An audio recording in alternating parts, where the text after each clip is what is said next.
Boire au torrent 530. Le passage de la Bible que j'aimerais lire avec vous aujourd'hui est dans l'Évangile de Matthieu, chapitre 7, versets 24 à 29. C'est pourquoi quiconque entend ces paroles que je dis et les met en pratique sera semblable à un homme prudent qui a bâti sa maison sur le roc. La pluie est tombée, les torrents sont venus, les vents ont soufflé et se sont jetés contre cette maison. Elle n'est point tombée parce qu'elle était fondée sur le roc. Mais quiconque entend ces paroles que je dis et ne les met pas en pratique sera semblable à un homme insensé qui a bâti sa maison sur le sable. La pluie est tombée, les torrents sont venus, les vents ont soufflé et ont battu cette maison. Elle est tombée et sa ruine a été grande.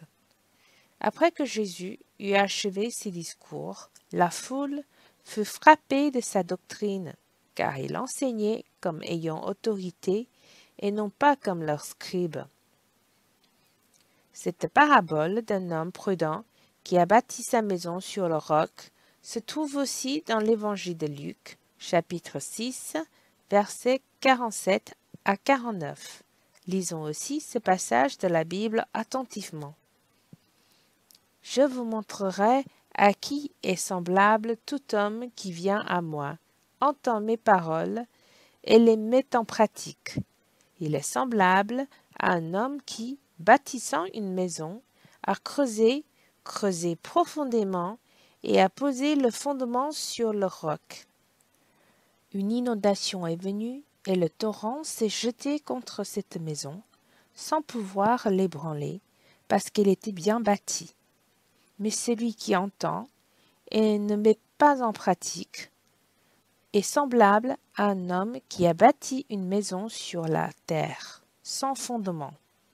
Le torrent s'est jeté contre elle, aussitôt elle est tombée, et la ruine de cette maison a été grande.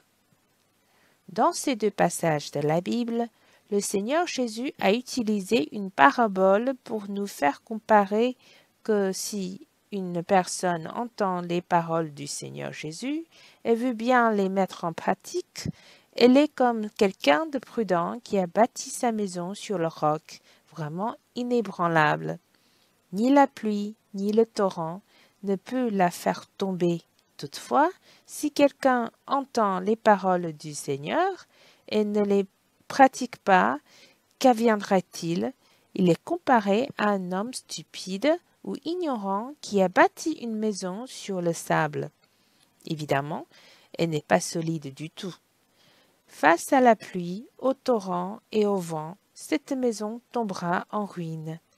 Le point clé de cette parabole est qu'il ne faut pas seulement entendre les paroles du Seigneur, mais aussi de les mettre en pratique. Sinon, on serait sans fondement, on ne pourrait pas se construire. Récemment, on a parlé de la foi.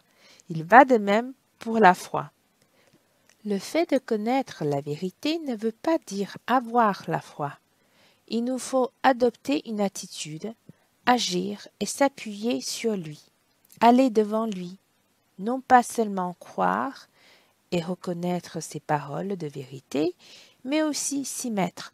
Ainsi, l'amour se produit, les actions s'en suivent, c'est la vraie foi.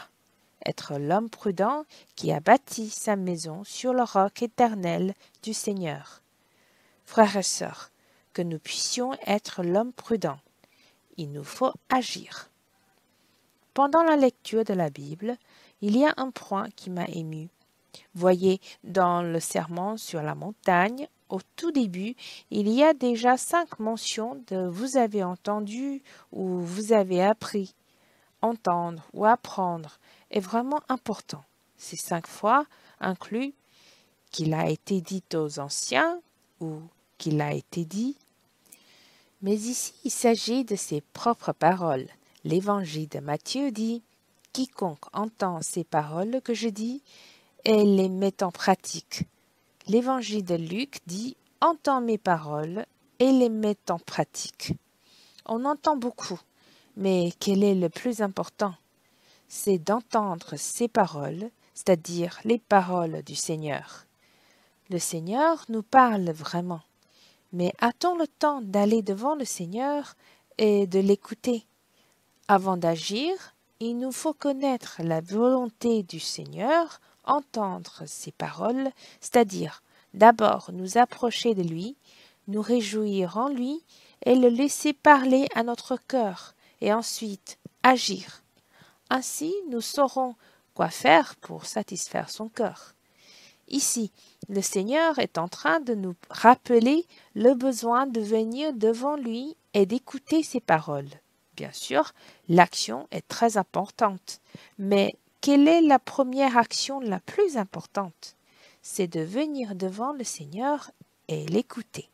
Donc, s'approcher du Seigneur tous les jours est vraiment important. Je chéris de plus en plus que tous les jours de pouvoir venir devant lui et entendre sa voix. Il est vivant. La deuxième chose qui m'a beaucoup ému est de mettre en pratique ses paroles. Ceux qui mettent ces paroles en pratique sont les prudents. En fait, les prudents ne sont pas ceux qui ont fait beaucoup d'études, ni les talentueux. Que dit le Seigneur Jésus? Il a dit que celui qui entendait ces paroles et les mettait en pratique serait un homme prudent. Cela est un vraiment grand encouragement pour nous. Dieu ne regarde pas le talent d'une personne, mais plutôt son cœur.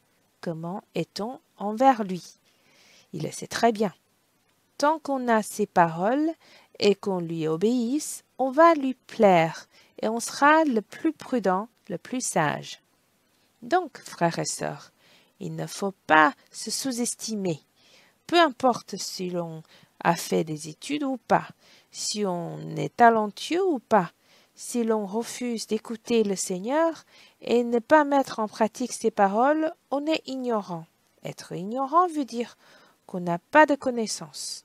Ce qu'on possède ne nous aide pas.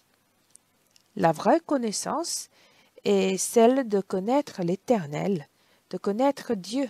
C'est le plus important. J'encourage chacun à venir plus souvent devant le Seigneur. Ne pas se sous-estimer car le Seigneur va nous utiliser pour bâtir la maison. Il est le roc. Il a déjà triomphé pour nous et a déjà posé le fondement de triomphe éternel pour nous. Si vous avez le temps, j'espère que vous allez relire ces deux passages de la Bible. Adorons ensemble. Ensuite, j'aimerais que vous gardiez le silence et répondre au Seigneur. Seigneur, c'est précieux que tu es le roc éternel. Tu es le fondement glorieux de notre vie. C'est précieux que tu as déjà battu le diable sur la croix et établi le triomphe éternel. Seigneur, merci pour ton désir de construire avec nous pour que notre vie soit glorieuse, solide et ne s'écroule jamais. Seigneur, aide-nous à entendre tes paroles et aussi à agir. Avec tes paroles et ton aide, nous allons les mettre en pratique.